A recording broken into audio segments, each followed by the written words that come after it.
Nakataas na ang alerto ng Philippine National Police o PNP para sa pagpapatupad ng isang ligtas at mapayapang paggunita ng undas sa buong bansa.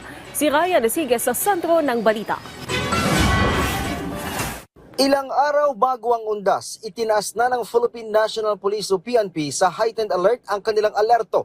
Layo nito na mapalakas ang presensya ng pulisya, mapanatili ang kaligtasan ng publiko at matiyak ang mabilis na pagtugon sa anumang pangyayari o insidente sa buong bansa.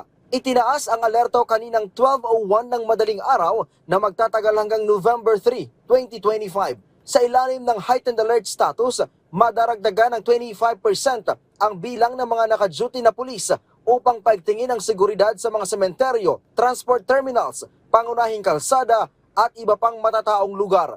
Kabuang 50,253 na PNP personnel ang ide-deploy sa ilalim ng Ligtas Undas 2025 Security and Safety Plan upang magpatupad ng mga hakbang sa seguridad at kaligtasan ng publiko. Last year po, ma'am, ang deployment natin ay umabot ng 30,000 plus. Ngayon po, halos 60,000 ang deployment natin.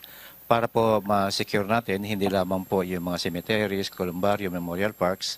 Kasama na rin dito, ma'am, yung mga residential area na kung saan aalis po yung ating mga kababayan. Kaya dinoble natin ang deployment natin. Binigyan din ng kapangyarihan ang regional directors na baguhin o dagdagan ang deployment base sa sitwasyong pangsiguridad sa kanilang rehiyon.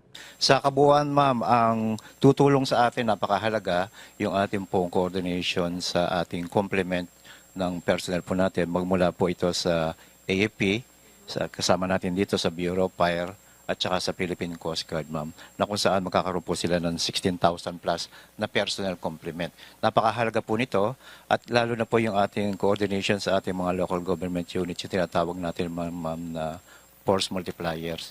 Ito yung mga tanod, radio groups, na kung saan naabot po sila ng 45,000 plus. Ayon pa kay Acting PNP Chief, Police Lieutenant General Jose Melencio Nartates Jr., walang natatanggap na banta sa seguridad sa ngayon. Subalit, patuloy na nakikipag-ugnayan ng PNP sa iba pang ahensya ng pamahalaan at lokal na pamahalaan upang mapanatili ang seguridad sa panahon ng undas. Tututukan din ang seguridad sa 5 pangunahing sementeryo sa Metro Manila, ang Manila North Cemetery, Manila South Cemetery, Bagbag Public Cemetery, Loyola Memorial Park sa Marikina at San Juan Public Cemetery. Nagpaalala naman ang PNP sa publiko na magdoble ingat laban sa online scams, lalong-lalo na sa peking Airbnb listings at peking vehicle rental scheme na tiyak daw na maglilipa na ngayong holiday break. Samantala, sinimulan na rin ng PNP ang deployment ng mga pulis na magbabantay sa undas. Ryan Lisigas para sa Pambansang TV sa Bagong Pilipinas.